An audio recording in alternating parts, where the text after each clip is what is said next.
Hey everyone, and welcome back to Chat Like a Native. You know how sometimes when you're speaking English, it's like you hit a wall? Yeah. Today we're going to dive into that. Yeah. We're going to talk about thinking in English and why that's so important for fluency. It's interesting, right? We learn a language, and the first thing we do is try to translate everything, Oh, yeah. word for word. I can totally relate to that. Yeah. Like, I remember this one time I was in Italy, I was trying to order some food, Mm-hmm. and I knew what I wanted to say.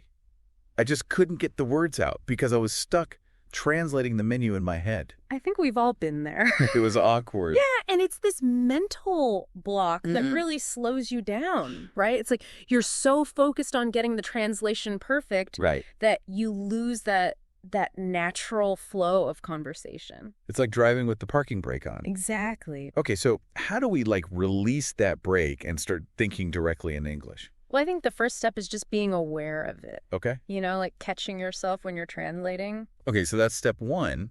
But then what?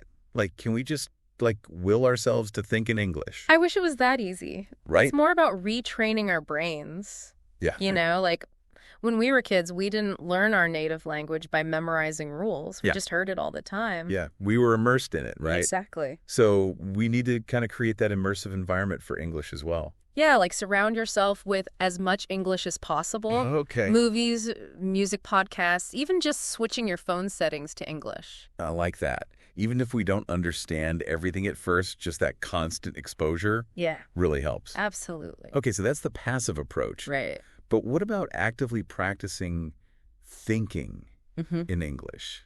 Are there any exercises we can do? Have you ever tried talking to yourself in English?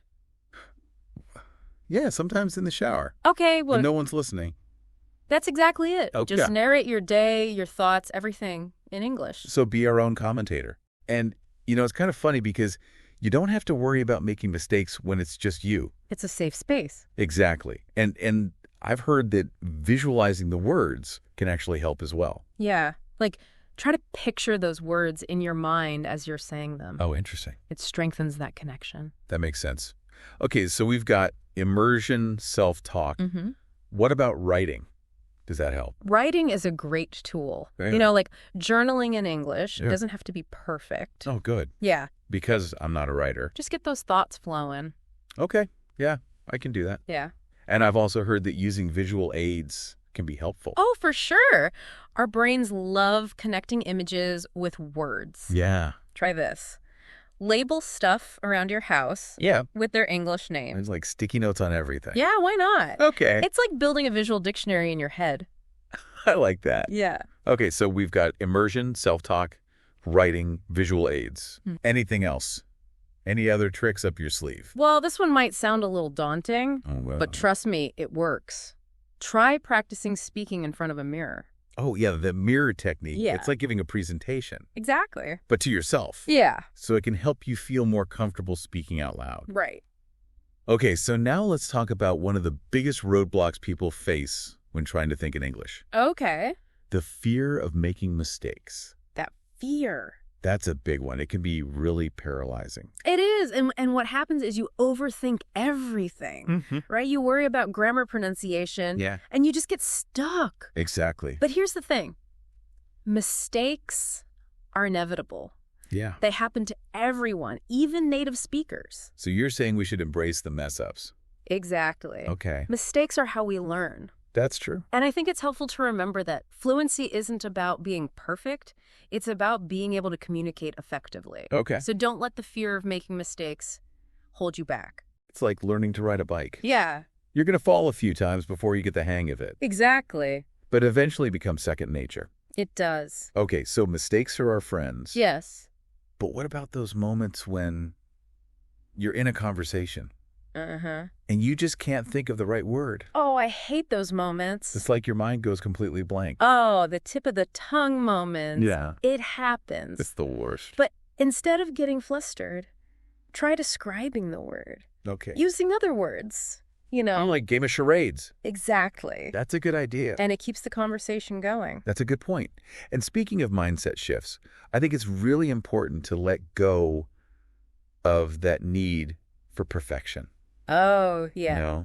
Because I think a lot of times Perfectionism. that can really hold us back Absolutely. from being fluent. It's this idea that we have to speak perfectly to be fluent. But, Like a native speaker? even native speakers make mistakes. It's okay to have an accent, to make a few grammar errors.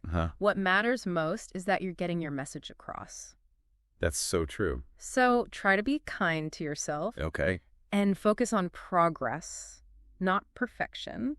It's like dancing. Yeah. You don't need to know every single step perfectly to enjoy the music and move with the rhythm. I love that analogy. So let's embrace the imperfections and have fun with the language. Absolutely. And speaking of fun, how can we make thinking in English a more enjoyable experience? Because if it feels like a chore, we're less likely to stick with it. Exactly. One of the best ways to make it enjoyable is to simply find topics and activities that you're genuinely interested in and explore them in English. So instead of forcing ourselves to read boring textbooks, we should be reading about things that we actually enjoy. Absolutely. If you love cooking, watch cooking shows in English, read cooking blogs. If you're into fashion, follow fashion influencers, read fashion magazines. Whatever you're passionate about, make it a point to experience it in English. It's like turning your hobbies into language learning opportunities. Exactly. And, this ties into another important aspect of thinking in English, active listening. So it's not just about hearing the words, but really paying attention to how native speakers use the language. Precisely. Active listening involves focusing not just on the content of what's being said, but also on the delivery. The intonation, the rhythm, the pauses, even the subtle changes in tone that convey meaning. It's like listening to a piece of music. You're not just hearing the individual notes, but paying attention to how they flow together to create a melody. I love that analogy. And just like with music, the more you listen actively, the more attuned you become to those subtle nuances of the language. You start to develop an ear for what sounds natural and fluent. So how can we practice active listening? Should we just sit in coffee shops and eavesdrop on conversations? You could try that. Okay. But there are more targeted ways to practice. Choose audio materials that you enjoy, like podcasts, audiobooks, or even TED Talks. Right. And instead of just passively listening, really try to dissect the language. Try to identify the main ideas. Pay attention to the speaker's tone of voice. Notice how they connect their thoughts. Don't be afraid to rewind. Replay sections you didn't quite catch. Got it. Or to slow down the playback speed if it's too fast. It's like hitting the pause button on a movie. Yeah. So you can really savor a particular scene. Exactly. Okay. Active listening, check. What about those times when we feel overwhelmed by the sheer amount of English we need to learn? Oh, I know that feeling. It can feel like trying to climb a mountain with no end in sight. It's true. But remember, you don't have to conquer the whole mountain at once. Yeah? Break down your learning into smaller steps. Okay, smaller steps. So instead of trying to memorize every word in the dictionary, we should focus on the words and phrases that we need for our everyday life. Exactly. And don't be afraid to start small. Even a few new words or phrases each day can make a big difference. So it's about consistency. Absolutely. It's like building a house, Right. brick by brick. Each brick might seem small, but together they create this strong structure. I love that. Yeah. Okay, so we've got immersion, self-talk, writing, visual aids, active listening, breaking our learning down into smaller steps. Right. Anything else? Yes. One very simple but often overlooked tip is to simply set reminders. Reminders to do what? To think in English. Oh, okay. You can set alarms on your phone. Oh? Little sticky notes around your house. So we're basically tricking our brains into thinking in English more often. Yeah, little nudges throughout the day. I like that. And another thing to remember is that you're not alone in this journey. Yeah. There are so many resources available. That's a good point. There are tons of online communities, language exchange partners, and apps Exactly. that can really help. And sometimes just talking to someone else who understands the challenges of learning English can be really motivating. Yeah. It's like having a cheerleader in your corner. Exactly. Okay, so we've talked about a lot of great techniques for thinking in English. We have. But I'm curious, what are some of the most common challenges people face when trying to make this shift? One of the biggest challenges is simply forgetting to think in English. Yeah. Like we're so used to thinking in our native language. Right. It takes a real conscious effort. Yeah, it's like our brain wants to default back to what's familiar. Exactly. So how can we remind ourselves to think in English more often? Well, like we talked about earlier, Yeah. Those reminders can be really helpful. Okay, those little nudges. Another thing you can try is to create visual cues. Oh, interesting. Like put sticky notes around your house. Or maybe even wear a braille note that says, think in English. Yeah, whatever works for you. Okay, I like that. And another challenge is feeling overwhelmed. Oh, yeah. By the amount of English you need to learn. That's a big one. It's like, oh my gosh, I have to learn all of this. It could be really intimidating. But remember, you don't have to learn everything at once. All right. Just take it step by step. Okay, smaller chunks again. Smaller chunks. Focus on the vocabulary you need for everyday situations. Right. And gradually expand from there. And I think it's also important to celebrate those small wins along the way. Absolutely. Because it can be easy to get discouraged when you don't see results immediately. It's true. It's a journey, not a race. Yeah. Celebrate every milestone, no matter how small. I love that. So it's about enjoying the process. Yeah. And not just focusing on the end goal. Exactly. Okay, so we've talked about the challenges, but let's shift gears and talk about the benefits of thinking in English. Because honestly, it can feel like a lot of work sometimes. It can. So it's helpful to remember why we're doing this in the first place. Yeah. What are some of the most rewarding aspects of mastering this skill? Well, first and foremost, thinking in English will make you a more fluent speaker. Okay, so that's the big payoff. Because when you're not translating, you can just speak without hesitation.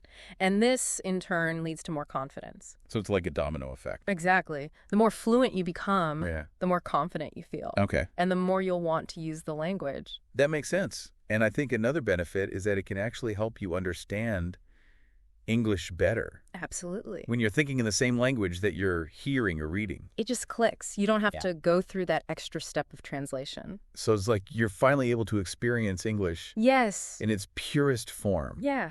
It becomes a part of you. And I think that's really the ultimate goal. I think so too. Of learning any language. It's not just about speaking it, it's about thinking in it. Exactly. It's about becoming one with the language. And another fascinating thing is that learning a new language can actually make you understand your native language better. Oh, really? Yeah. How so? Well, when you're learning a new language, you start to pay attention to how language works in general. Okay. The grammar, the structure, the nuances, and this can give you a whole new perspective on your own native language. It's like you're seeing it with fresh eyes. Exactly. That's really cool. Okay, and last but not least, let's talk about the social benefits of thinking in English. Oh, those are huge. Because when you can think in English, you can connect with people from all over the world. It opens up so many doors. You can travel more easily, make new friends, even advance your career. It's like you've unlocked a whole new world. It really is. So learning English is not just about the language itself. It's about the connections and the experiences that it opens up for us. Exactly. It's about expanding your horizons. And I think sometimes we forget about the fun part of learning a language. Oh, yeah. Like when we were kids, learning our native language was all about playing and experimenting. Yeah. We weren't afraid to make mistakes. Right. We were just excited to communicate. Exactly. And I think it's important to try to recapture that sense of playfulness as we're learning English. Okay, so how do we do that? How do we make learning English fun again? Well, one way is to engage with content that you're genuinely interested in. So instead of forcing ourselves to read boring textbooks, we should be reading about things that we actually enjoy. Exactly. If you love cooking, watch cooking shows in English. If you're into fashion, read fashion blogs. The key is to make English a part of your everyday life, not just something you study. That makes so much sense. When we're interested in something, our brains are more engaged. Absolutely. And we're more likely to remember what we learned. Exactly. It becomes an enjoyable experience rather than a chore. Okay, so find something you love and do it in English. Got it. Now, what about those times when we're listening to English, but we just can't seem to keep up? That's where active listening comes in. So it's not just about hearing the words, but really paying attention to how native speakers use the language. Precisely. It's about focusing on the nuances of pronunciation, the rhythm, the intonation, even the pauses. It's like when you're listening to a song. Yeah. You're not just hearing the individual notes. You're right. You're paying attention to how they all flow together. Exactly. And just like with music, the more you practice active listening, the better you'll become at understanding spoken English. So how can we get better at active listening? Any tips? One tip is to choose audio materials that you enjoy, Okay. like podcasts, audiobooks, or even TED Talks. Okay. And as you're listening, don't be afraid to pause, rewind, or even slow down the playback speed if you need to. It's like hitting the pause button on a movie. Yeah. So you can really catch every detail. Exactly. It's not about speed, it's about comprehension. Another helpful technique is to take notes while you're listening. Oh, so like jot down new words or phrases. Exactly. Create your own little vocabulary notebook. And don't just write down the word. Try to come up with an example sentence using that word in context. That's a great idea. It's like creating our own personalized phrase book. Precisely. And it can be really helpful for remembering new vocabulary. Okay, so we've got active listening, note-taking. What else can we do to make this whole thinking in English thing a more consistent habit? One simple but effective technique is to set reminders. Reminders, like little sticky notes all over my house. That could work. But you can also use technology to your advantage. Okay. Set alarms on your phone or computer throughout the day. Okay. Just to remind you to switch your thinking to English. So it's like giving our brains a little nudge. Exactly. To stay on track. Yeah. Okay, I like that. What about those times when we feel like we're just not making progress fast enough? I think we all experience that at some point. Yeah, it's easy to get discouraged. It is. Especially when we see other people who seem to be progressing much faster. Yeah. But it's important to remember that everyone learns at their own pace. And that comparison is the thief of joy. So true. You know? So focus on your own journey, celebrate your own milestones, and be patient with yourself. Okay, so patience is key. Patience is key. And celebrate those small wins, no matter how small. Exactly. Did you learn a new word today? Fantastic. Did you manage to hold a short conversation in English? Amazing. Give yourself credit for those accomplishments. It's like giving ourselves a little pat on the back. Exactly. It's all about positive reinforcement. Okay, so focus on the progress, not the perfection. Exactly. And speaking of perfection, I think it's important to let go of that need to be perfect. Oh, perfectionism. Yeah. The ultimate fluency killer. It's like setting the bar so high that we're afraid to even try. It is. And it's so important to remember that nobody's perfect. Even native speakers make mistakes. Right. It's all part of the learning process. So we should embrace those mistakes. Embrace them, learn from them, okay, and keep moving forward. Okay, so mistakes are our friends.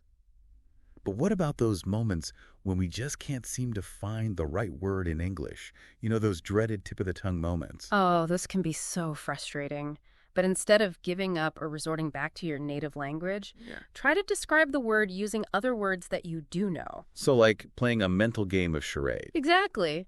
It's a great way to keep the conversation flowing and to challenge yourself to think more creatively. And it also shows that you're really trying to use the language. Yes. Even when you're struggling. It does. It shows that you're engaged and that you're committed to improving. Okay, so embrace those tip-of-the-tongue moments. Got it. Yeah.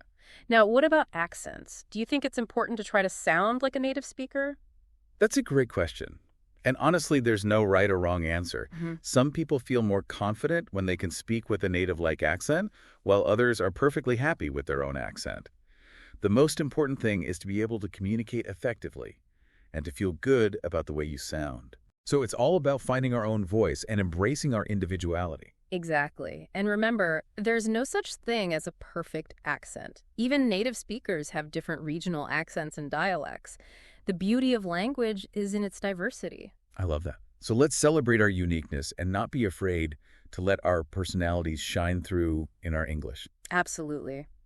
And speaking of personalities, one thing that can really help you connect with others in English is to use the language expressively. So don't just focus on the words themselves, but also on how we use our voice and body language to convey meaning. Exactly. Use intonation, facial expressions, gestures, all those things that help us communicate more effectively. It's like adding color and spice to our language. I love that analogy. And speaking of spice, don't be afraid to add a little humor to your English as well. So tell jokes, be playful, and just have fun with the language. Exactly. Laughter is a universal language, and it can help you relax, connect with others, and even learn more effectively. Okay, so be expressive, be humorous, and most importantly, be ourselves.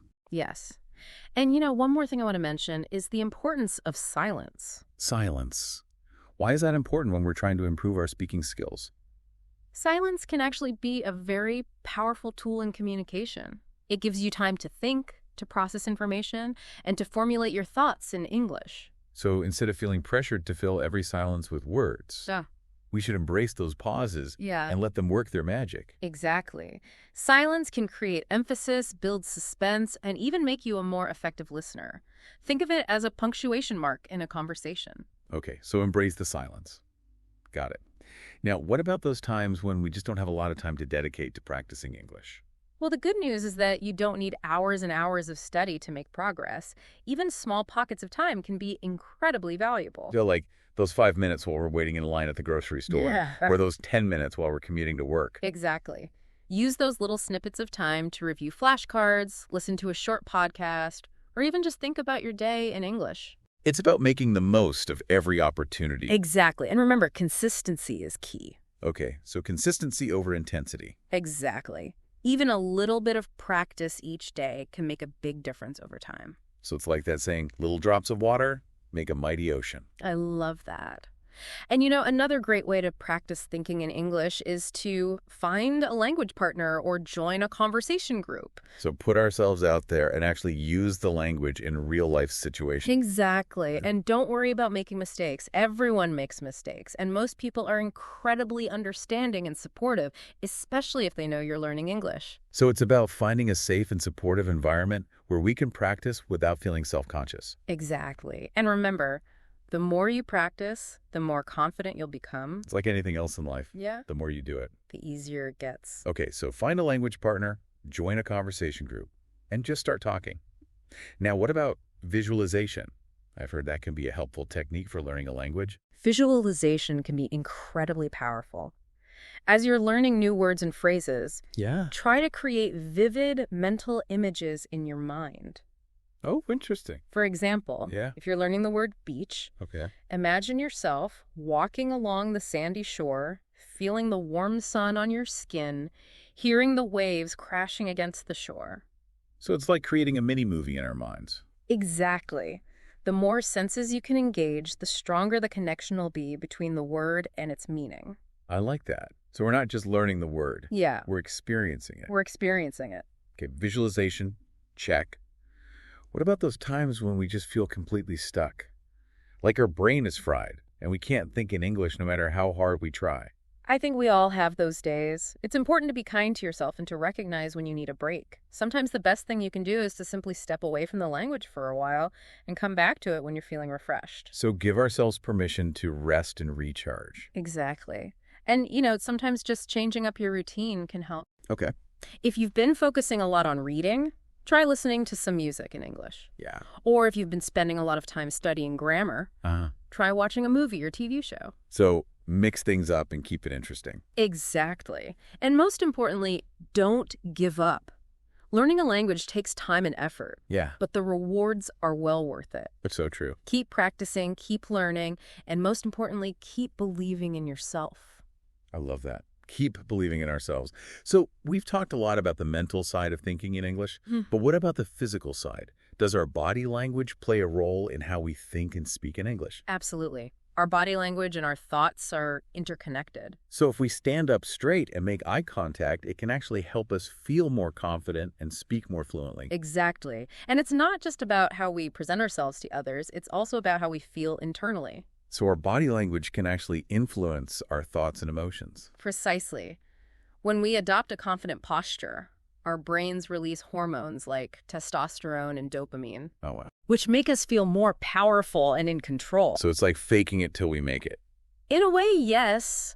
But it's more than just faking it. It's about creating a positive feedback loop between our body and our mind. Oh, okay. When we feel confident, we project confidence.